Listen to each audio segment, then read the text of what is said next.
Mina, comme dans moi, JesusFreakinGamer here. Back with my friend. I'm just gonna say Robbie this time because this is one hell of a choice.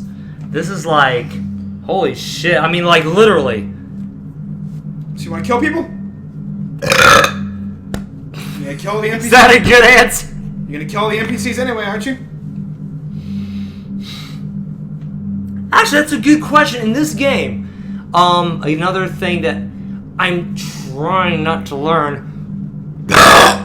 I'm trying not to learn everything that I can about this game like I did in Dark Souls 1. But when I looked up, when you look up anything in this game, it's impossible not to find out information. Go in a hole. Yeah. It's like all I wanted was numbers. What is a good armor set? What's a good weapon? I didn't want any more than that. But all this shit comes around and you learn shit you didn't want to learn. And apparently, you get NPCs items by either certain dialogue options or by spending enough souls. You don't have to kill them in this game. You don't have to. I was going to because of Dark Souls 1. Normally, the way I play games is I play myself as a character. Like, you know, I even named this particular character Brandon because I was like, you know, hey, I'm going to go to this series, I'm going to go to this game. My character's a chick right now, but... That's going to... You trying to tell us something, Brad? I am like... You trying to tell us something? You want to cut your dick off? Should we call you Caitlin? Ah! I do not approve of what he did to his body. That was not right. It was not godly. Just for the record, I'm of a differing opinion. Don't lump me in with this shit. Don't lump him in with this shit. He was wrong. He was wrong. He is not a she. He is Bruce Jenner. He will never be anything but Bruce Jenner when he stands before God in judgment. He will answer for what he's done. Now, I usually play these games the way I would just normally, well, choose my choices in life. I go with a good guy path just because, not because of any particular reason, just like, I generally don't like killing people or raping people or pillaging people. I prefer to help, if at all possible. So, my answer here will be no. Yes, of course. Forget that I asked. That's what good people do. Am I right? Your feeble mind can't begin to comprehend me. Not that you've ever tried. This is the first guy in all the Souls games that has genuinely struck me as a psychopath. So, you want to hear something very interesting that I'm reading right now? Yeah. If you kill him, it does not count toward your level of sin. Oh, shit! Oh, shit! Does that say something or not? By the way, Mike's harder. Jesus fucking Christ. Grape.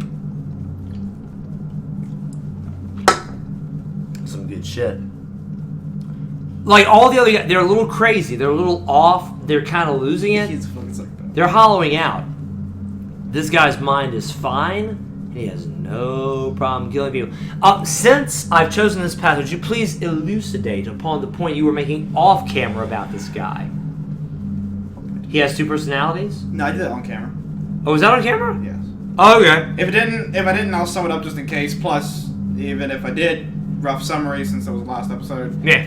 He has two personalities. If you talk to him while he's human, or while you're human, he'll have a completely different set of dialogue than you talk to when you're hollow. He only gives this assassination offer what if you're hollow. So let's go ahead and pop a human effigy and talk to him again. I didn't know he would change personalities on the spot. I'm not sure if he will, but let's see. Why not? I've got plenty of them. I haven't said anything strange, have I? Yep. I have absolutely no intention of leaving here. What? Do not attempt to help me. Just let me sit here and wither quietly away. Yep. This shit is so interesting now! Yup! I am so glad this happened the way it did! Please, just stay away. No, please, don't come near me. Nothing good will come. Guys! Holy shit! Just leave me alone, please. Leave this place. Told you, this is a good game. It just takes a Let little not see bit. any harm befall you. And if you go back to him after you die again and you're hollow, he'll give you the offer again to go about assassinating people. This, okay, I have got to rant for just a minute or two. It's been done 100 times. You can make a story-centered game, which this is much more story-centered than Dark Souls 1. I forget if this was on or off camera, but I was telling him about, like, I got involved in the Dark Souls 1 game because of the challenge and because... I think this was off camera. Excuse me. And that. And that, very important. The item descriptions eventually become interesting when you start tying shit together.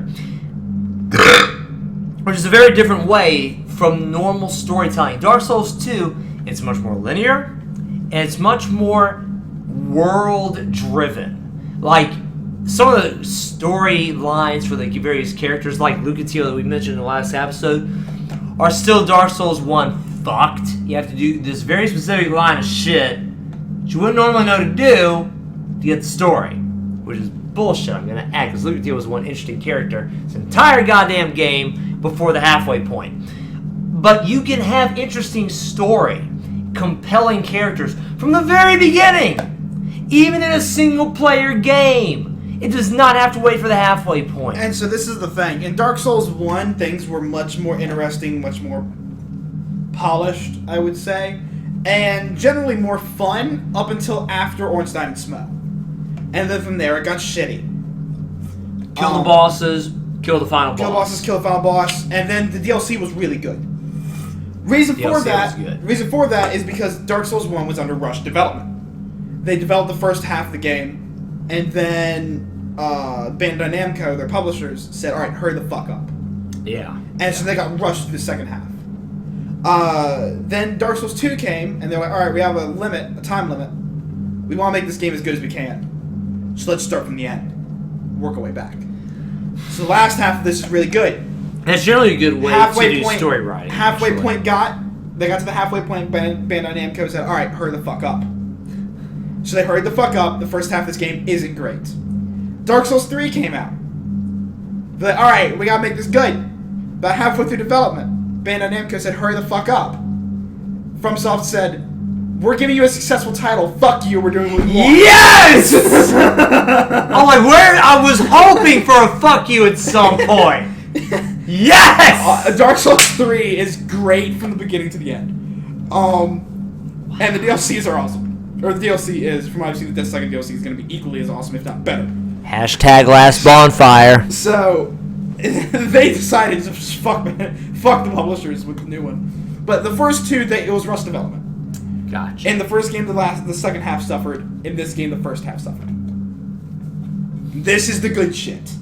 Like, I feel like all of my opinions on this game are slowly disappearing now. Yeah. And also, there was that, we talked about that really awesome fan video by the Prawl that came out it had a Christina Perri song in the background, and it was Dark Souls 1 tribute.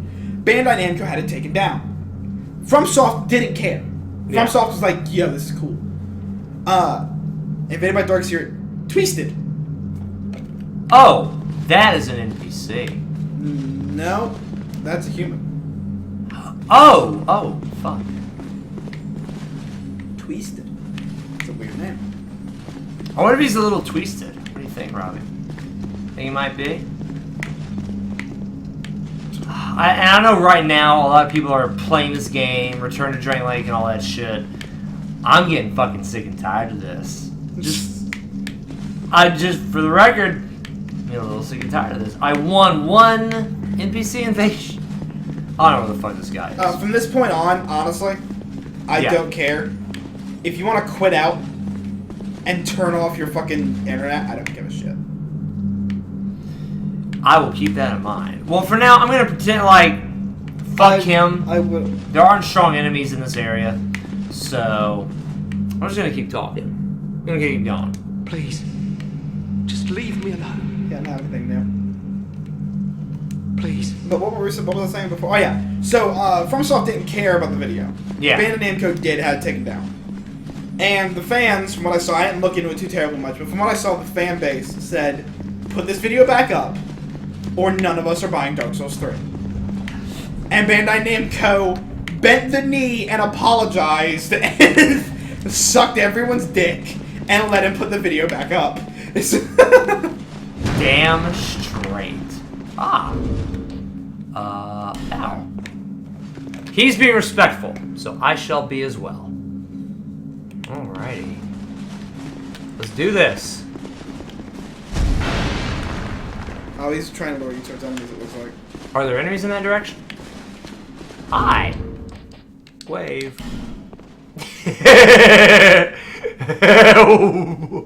What is this guy doing? Is this gonna be bad for me? Oh, this guy knows what he's doing, Rob. Ooh, that was a good hit, though. That was a solid hit.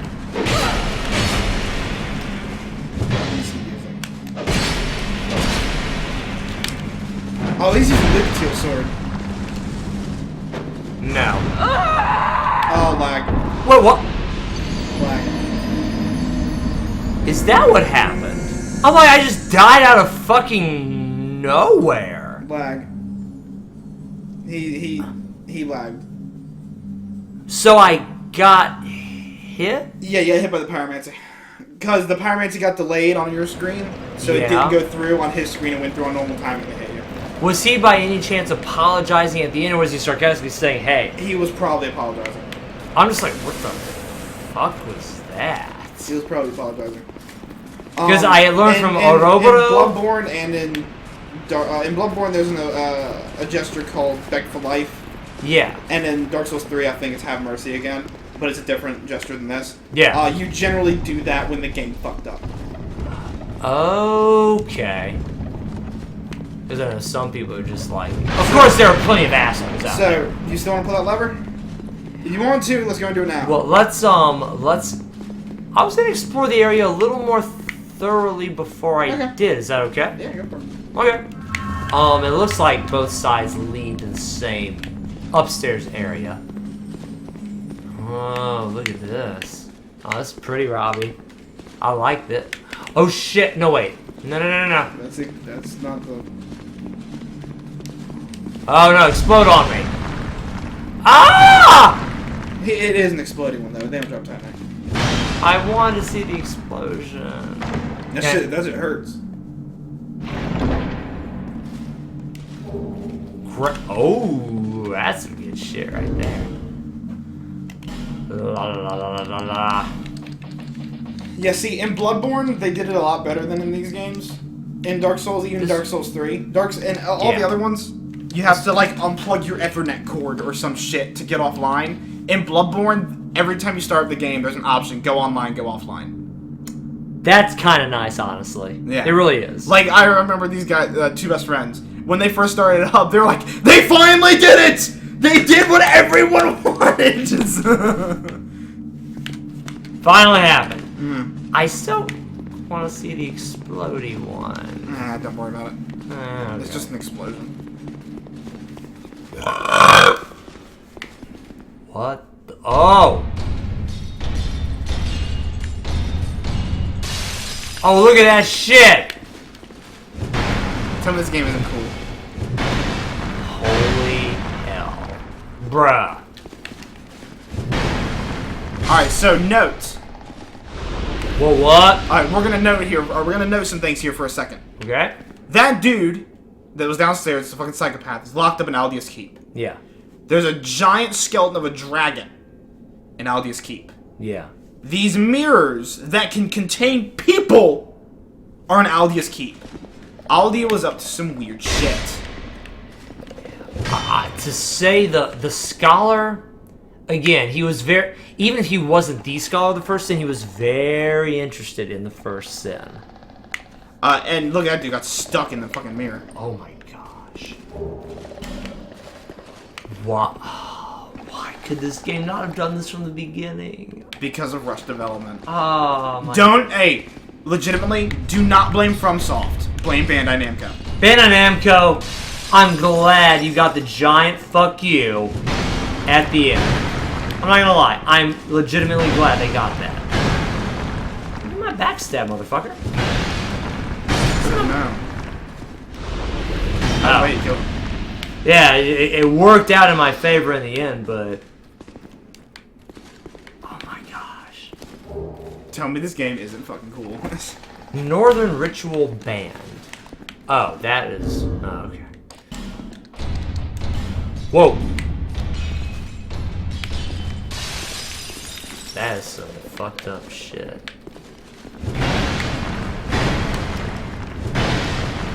And you remember these mirrors are from Looking Glass Night.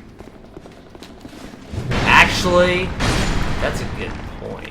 These mirrors are from that's the same. Oh, wait, is that his shield? That's his shield. If you were to compare them... His shield was made from one of these mirrors. Aldia, what the fuck were you doing? Aldia was some fucked up shit. I mean, like, this is occultic by the definition of the term. Yeah. This is some fuck shit. Northern Band. Northern Band. Northern Band. Number 2. Increases spell uses, but it reduces HP. One of the secret treasures restored in Aldia. Increases spell uses, but at the cost of HP. It's weird. It says restored in Aldia instead of restored by Aldia. I was gonna say, that made me think Aldia was a place and a person? That's translation a typo. error. That's a typo. That's a translation error. Aldia was a person. Aldia was a person and a person only. There was never a city. There's never a place. There's Aldia's Keep. This is the only place that could be. Okay. This monster-looking ring contains very powerful magic. To imagine what unspeakable deeds were performed to create such rings, one need only recall the cruel fate of the residents of Aldia? That sounds like a place, bro. Maybe the residents of, like, that Aldia was in charge of? Maybe? Aldia was not a place. I know that for... You're, like, swearing by this. Aldia was not a place. That like I said, that whole description has to be a translation error. Perhaps by that they meant residents under Aldia. Or something of the sort. Because Aldia was not a fucking place. Okay, you're... Aldia was a person and a person only. You are very sure of this. No question. Yes. Okay. That has to be a translation error. Okie doke. Oh, one of you pieces of shit. A fragrant branch of yore on that piece of shit. Do you want, I want to do it. Okay. I'm gonna do this shit.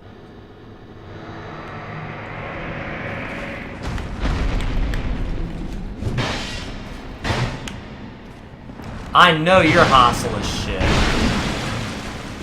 So I'm not even gonna bother. Is it just me, or does this one look a little bit fierce? No, he don't look any fiercer than the others. See, that was a stupid face. Oh shit, I opened myself up for that. Oh, my iframe saved me for this from the second hit. Are you gonna do anything? Seriously, are you gonna do anything? Nope, fuck you. What the hell? Oh, there you are! Hey guys, thank you very much for watching this episode. If you liked it, hit that like button. If you disliked it, hit that dislike button. Let's read the Dragon Acolyte Mask real quick before I sign out of here. Where are you? Mask worn by Acolytes of Aldia. Acolytes of Aldia. An acolyte is someone who's a newbie studying under somebody. Several of the greatest minds converged in Aldia again. Okay, I'm gonna Google this after I'm done destroying this clan base. It's... To weave strange new rituals, but rumors suggest that during the course of their work, their thoughts were not their own. The nebulous face of the mask is designed to deflect the ire of the ritual sacrifice. My guess is that it's either translation error, or by in Aldia they're referring to Aldia's Keep. Maybe. Hopefully someone somewhere knows. You'll find out in the next episode. If you really like it, be sure to share with a friend, subscribe, and join the freaks! I love you, and God bless.